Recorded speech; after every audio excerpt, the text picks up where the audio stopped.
నమస్కారం వార్తలకు స్వాగతం. ముందుగా ముఖ్యాంశాలు. CM Revanth Reddy press meet, పలు అంశాలపై వివరణ. పవన్ కళ్యాణ్ చంద్రబాబు నాయుడు ప్రెస్ మీట్, గెలుపుపై ఆనందం వ్యక్తం. CM Revanth Reddy press meet నిర్వహించారు. ఈ సందర్భంగా పలు అంశాలపై ఆయన మాట్లాడారు. స్వామిక వాదులందరినీ కూడా సమన్వయం చేసి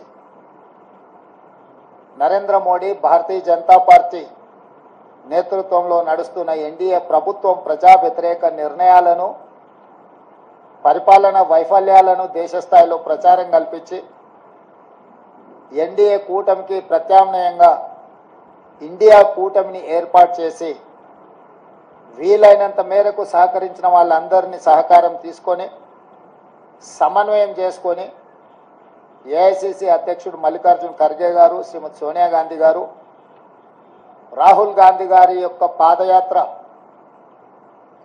సృష్టించిన ప్రభావాన్ని ప్రజలకు చేరవేయడం ద్వారా ఎన్నికలను నిర్వహించడం జరిగింది. ఈ ఎన్నికలలో మొదటగా తెలంగాణ రాష్ట్రంలో జరిగిన ఎన్నికలను మనం చర్చించుకొని ఆ తర్వాత జాతీయ స్థాయి ఎన్నికల మీద మనం విశ్లేషణ చేసుకుందాం. 2023 డిసెంబర్ 3 నాడు వచ్చిన ఫలితాలలో 64 శాసనసభ నియోజకవర్గాలలో కాంగ్రెస్ పార్టీని గెలిపించి ఒక్క శాసనసభలో సిపిఐని మా ఎన్నికల పొత్తులో భాగంగా కొత్తగూడెంలో గెలిపేయడం జరిగింది.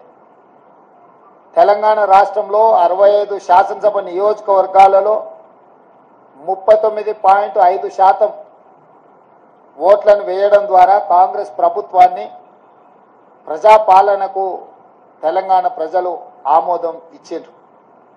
ఆ తర్వాత 100 రోజులలో 5 గ్యారెంటీలను అమలు చేసి భవిష్యత్ కార్యాచరణను ప్రజలకు వివరించి ఈ పార్లమెంట్ ఎన్నికల బరిలో మేము దిగడం జరిగింది.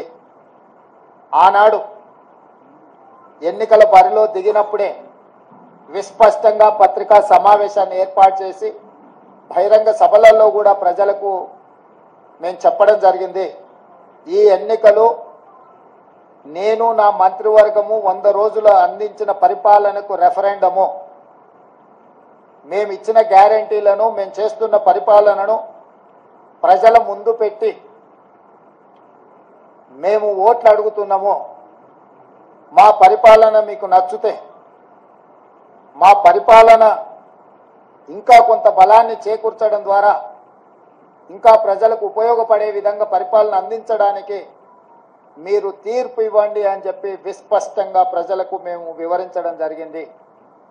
చాలామంది మీడియా మిత్రులు, సహచర ప్రజాప్రతినిధులు మనం రెఫరెండం అనకపోతే బాగుండునేమో, ఒకవేళ తీర్పు మనకు వ్యతిరేకంగా వస్తే ఆ తర్వాత సమస్య అవుతుందని కూడా చాలామంది సూచన చేసింది.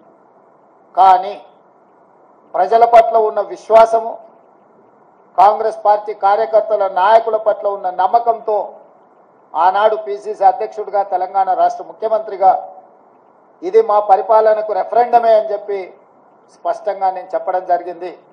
మధ్య మధ్యలో మీడియా మిత్రులు గుర్తు చేసినప్పుడు కూడా ఈ విషయంలో మాకు రెండో ఆలోచన లేదు, రెఫరెండమే అని మేము చెప్పడం జరిగింది. తెలంగాణ రాష్ట్ర Janasena leader Pawan Kalyan press meet నిర్వహించారు. ఈ సందర్భంగా పలు అంశాలపై ఆయన మాట్లాడారు. చూపిద్దాం, పాటించి చూపిద్దాం. ఎందుకంటే నిజంగా జనం అలసిపోయారు. ఒక కొత్త తరహా రాజకీయం చూద్దాం, పాత విలువలతో కూడిన రాజకీయం చూద్దాం. అది మనం చేసి చూపించాలి. ఆ దారి వెంట నడిచి చూపించాలి.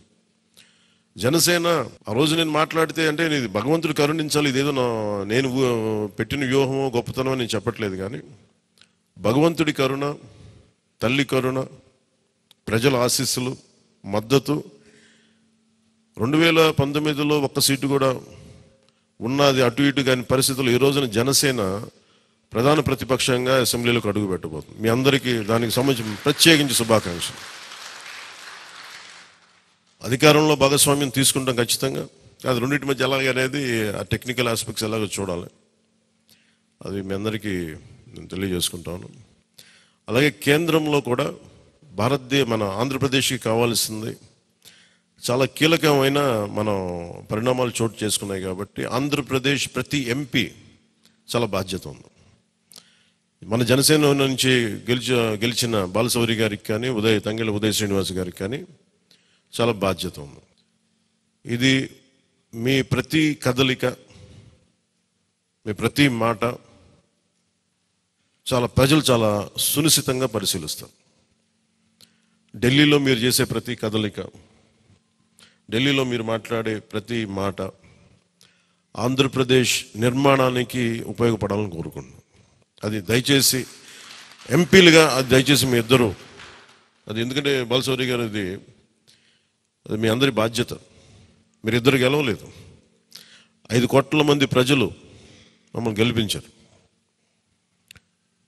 అందుకని మన ఎమ్మెల్యే నేను కూడా అద్భుతమైన మెజారిటీ తోటి గెలిచినందుకు ముఖ్యంగా మనకి ఈ ఒక తీర్మానాన్ని ముందు ఒకటి ప్రవేశపెడుతున్నాం. మరి మీ అందరి ఇది చెప్పండి. పాపం వెన్నంటే ఉండి పిఠాపురంలో జనసేన గెలుపు కోసం, నా గెలుపు కోసం కృషి చేసిన వర్మ గారికి ప్రత్యేక కృతజ్ఞతలు. వారికి అందరూ వర్మ గారికి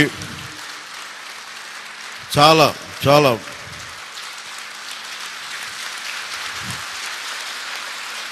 వర్మ గారా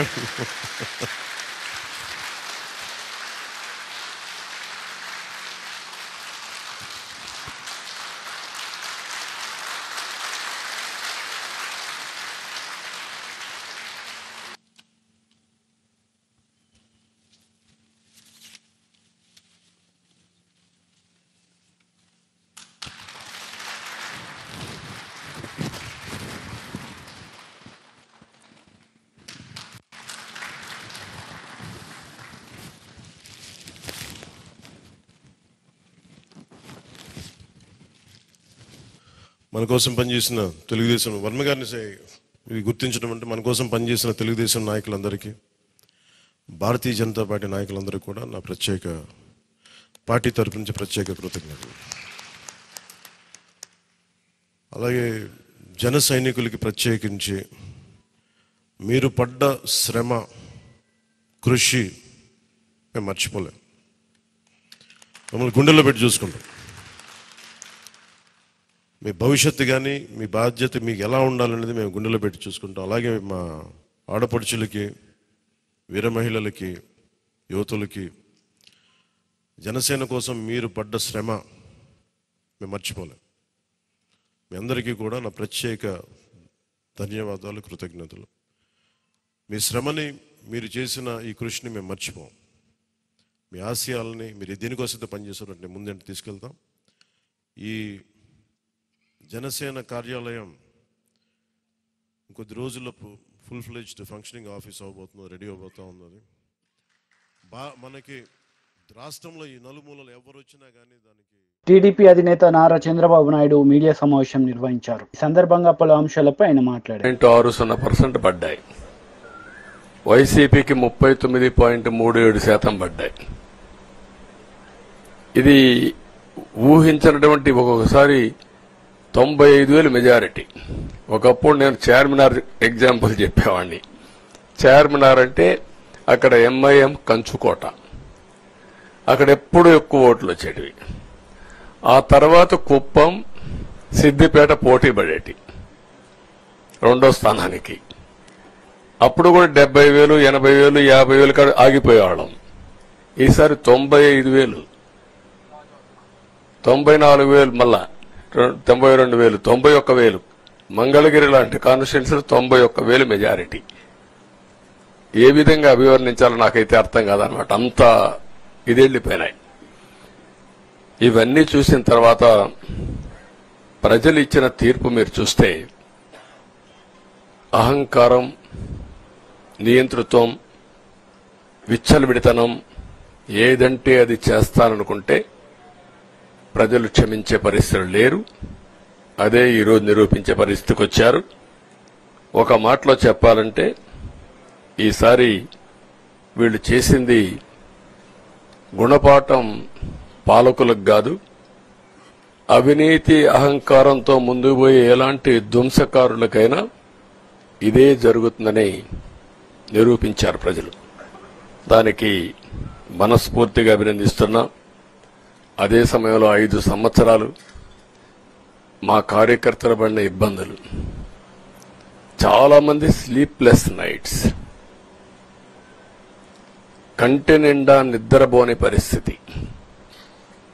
అక్కడి నుంచి నేను చూస్తే చాలా కడాన మనిషిని హింస పెడుతూ, నువ్వు ప్రాణంతో బతకాలంటే జై జగన్ అనమంటే జై తెలుగుదేశం, జై చంద్రబాబుని ప్రాణాలు వదిలిన సందర్భం చంద్రయ్య. ఇది తలుచుకుంటే ఆ కమిట్మెంటే, ఆ త్యాగాల ఫలితమే ఈరోజు ప్రజాస్వామ్యాన్ని కాపాడుకోగలిగాం. ఒక మా కార్యకర్తలకే కాదు, మీడియా 5 ఏళ్లు మీరు పడిన ఇబ్బందులు, మీరు కోర్టుల చుట్టూరు తిరిగిన ఇది, మిమ్మల్ని సిబిసిఐడి ఆఫీసులో పెట్టి వేధించిన విధానం, అవి తలుచుకుంటే ప్రజాస్వామ్యమే సిగ్గుతో తలంచుకోవాలి. అలాంటి సంఘటనలు జరిగాయి.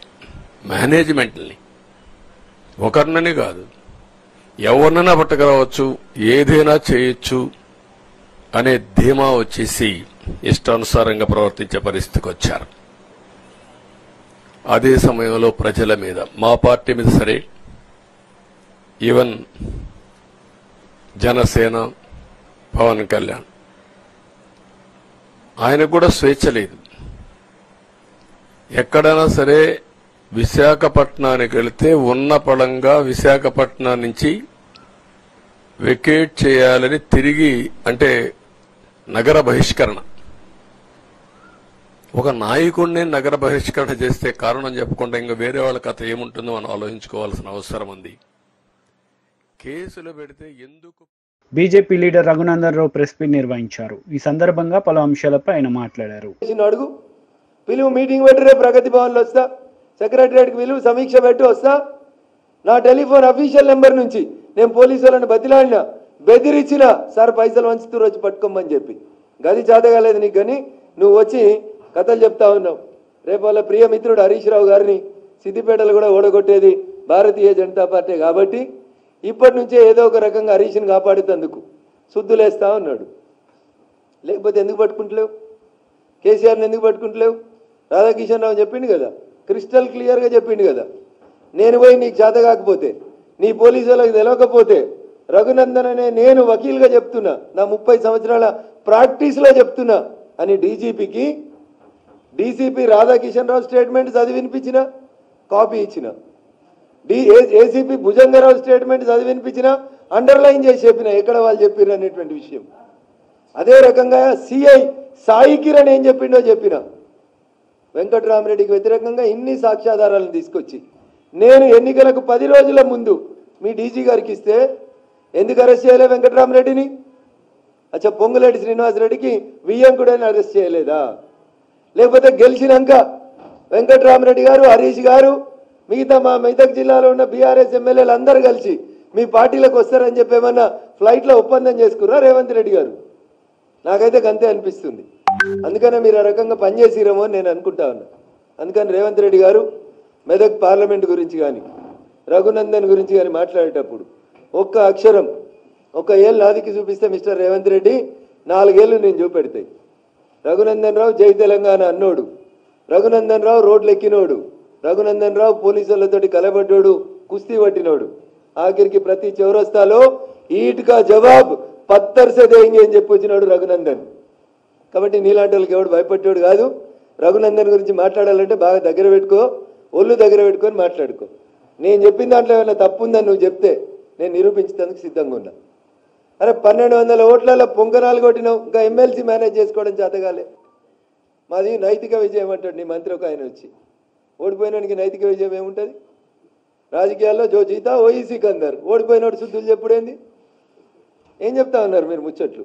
అందుకని మీరు ఒకసారి దయచేసి ఆలోచించుండ్రి, అర్థం చేసుకోండి ప్రజలారా. రేవంత్ రెడ్డి అనేట ఆయన నాకు చెప్పరాదా? మరి మహబూబాబాద్లో ఎట్లా గెలిచిరు మీరు? బీఆర్ఎస్ ఎంపీ లేదా మహబూబాబాద్లో? సిట్టింగ్ ఎంపీ ఎవరు? మహబూబాబాద్లో బీఆర్ఎస్ సిట్టింగ్ ఎంపీని ఓడగొట్టుకొని, మీ మాలవతి కవిత గారిని ఓడగొట్టుకొని కేసీఆర్ గారు, హరీష్ రావు గారు మీకు ఓట్లు వేయించిరా? బలరాం నాయక్ గారిని గెలిపించిరా? ఖమ్మంలో మీ పొంగులేటి శ్రీనివాసరెడ్డి వియంకుని గెలిపించేందుకు ఈ పని చేసిరా? ఎవరిని నామా నాగేశ్వరరావుని బలి చేసి బీఆర్ఎస్ వాళ్ళంతా కాంగ్రెస్ కోట్లు వేసిరా? నేను మాట్లాడగలుగుతాను కదా, చాలా ఉన్నాయి కదా సాక్ష్యాలు, ఆధారాలు. 8 చోట్ల నువ్వు గెలిచినావు కదా, ఆ 8 చోట్లలో బీఆర్ఎస్ ఓట్ షిఫ్ట్ నీకు అయిందా? అదేనా హరీష్ రావుకి నీకు మధ్యలో ఉన్నటువంటి అగ్రిమెంటు? చంద్రశేఖరరావు అనేటువంటి బొందబెట్టి బీఆర్ఎస్ పార్టీని హస్తగతం చేసుకున్నందుకు, బీఆర్ఎస్కి 0 సీట్లు వచ్చేందుకు ప్రయత్నం చేస్తా అని అల్లుంతోటి నువ్వేమైనా అగ్రిమెంట్ చేసుకున్నావా?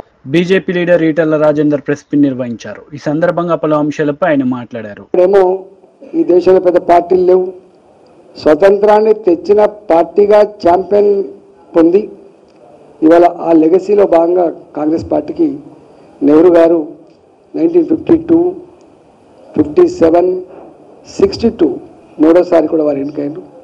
64లో వారు ప్రథమపదించారు. కానీ వాళ్ళ మోడీ గారికి ఏ లెగసీ లేకుండా సంకీర్ణ రాజకీయాలు దేశాన్ని నడుపుతున్నటువంటి ఈ రోజులల్లో, ఒక టర్మే ఉంటే ఇంకొక ప్రభుత్వాన్ని ఎన్నుకుంటున్న ఈ రోజులలో 10 ఏళ్ళు గడితే ముఖం మొత్తి ఇక వద్దుపో అంటున్న ఈ సందర్భంలో ఇవాళ 3వసారి ముచ్చటగా మళ్ళీ నరేంద్ర మోడీ గారి నాయకత్వంలో 296 సీట్లతో మేము మాతో పాటుగా 2 పార్ట్నర్స్ అలయన్స్ తోటి ఇవాళ మళ్ళీ 3వసారి ముచ్చటగా ప్రధానమంత్రి కాబోతున్నటువంటి సందర్భం మనం చూస్తూ ఉన్నాం. కాబట్టి ఇలా తెలంగాణ ప్రజానీకానికి ఏ నమ్మకం, ఏ విశ్వాసం మా మీద పెట్టుకున్నారో ఆ విశ్వాసాన్ని, ఆ నమ్మకాన్ని ఎక్కడ కూడా వమ్ము చేయకుండా అనునిత్యం మీకు అందుబాటులో ఉండి మాకు ఇచ్చినటువంటి ఈ పదవిని అలంకారం కోసం కాకుండా నోట్లో నాలుకలాగా ఉండి మీతో ఉండి మీ సమస్యల పరిష్కారంలో మమ్మల్ని ఎన్నుకున్న నియోజకవర్గాల అభివృద్ధిలో అబ్కీ బార్ 400 పార్, ఫిర్ ఏక్ బార్ మోడీ సర్కార్, ఈ 2 నినాదాలు ఇచ్చింది భారతీయ జనతా పార్టీ కాదు, మా నాయకులు కాదు. ఈ నినాదం ఇచ్చింది 10 సంవత్సరాలుగా నరేంద్ర మోడీ గారి పరిపాలన చూసిన తర్వాత నచ్చి మెచ్చి ప్రజలు ఇచ్చినటువంటి నినాదం అది, ప్రజలు ఇచ్చిన నినాదం అది. అయినా ఈ దేశంలో మళ్ళీ అధికారం రావాలంటే 272 సీట్లు కావాలి. మ్యాజిక్ ఫీవర్ మీకు తెలుసు. 272, ఇవాళ 296. ఇవాళ మీరు చూస్తున్నగా పక్క రాష్ట్రంలో 5 ఏళ్ళకి ఆగమైపోయింది. అంతకుముందు మన్మోహన్ సింగ్ గారు కూడా 10 ఏళ్ళు పాలించిండు, మళ్ళా దెబ్బ కొడితే ఇప్పటిదాకా లేవలే. మొదటిదాకా పాలించిన ఈ రాష్ట్రంలో పాలించిన కేసీఆర్ గారు కూడా 10 ఏళ్ళకి ఏమైందో మీకు చూసిండు. టీడీపీ లీడర్ మీడియా సమావేశం నిర్వహించారు. ఈ సందర్భంగా పలు అంశాలపై ఆయన మాట్లాడారు. డిసెంబర్కి పూర్తి చేస్తానని చెప్పావు, మరి పోలవరాన్ని ఎట్లా ముంచేశావు? ఈవేళ ప్రజలు ఇచ్చినటువంటి తీర్పు. ఆ రోజు ప్రతిపక్ష నాయకుడిగా అమరావతిని స్వాగతిస్తూ ఉన్న 30,000 ఎకరాలు పైబడి రాజధానికి ఉండాలని ఆ రోజు అసెంబ్లీలో చెప్పి, అధికారంలోకి వచ్చిన తర్వాత అమరావతి కాదు 3 ముక్కలని చెప్పి, ఏ 3 ముక్కలైనా ఒక్క ఇటుకు కూడా పెట్టలేనటువంటి నీ అసమర్థతకి నిన్న ప్రజలు ఇచ్చినటువంటి తీర్పు. అధికారంలోకి వచ్చినటువంటి వారం రోజుల్లోనే ప్రజావేదికను కోల్చడం ద్వారా ఏదైతే నీ అరాచకత్వాన్ని ఈ ఆంధ్రప్రదేశ్ రాష్ట్రంలో ప్రారంభించావో దాన్ని వ్యతిరేకిస్తూ ప్రజలిచ్చినటువంటి తీర్పు.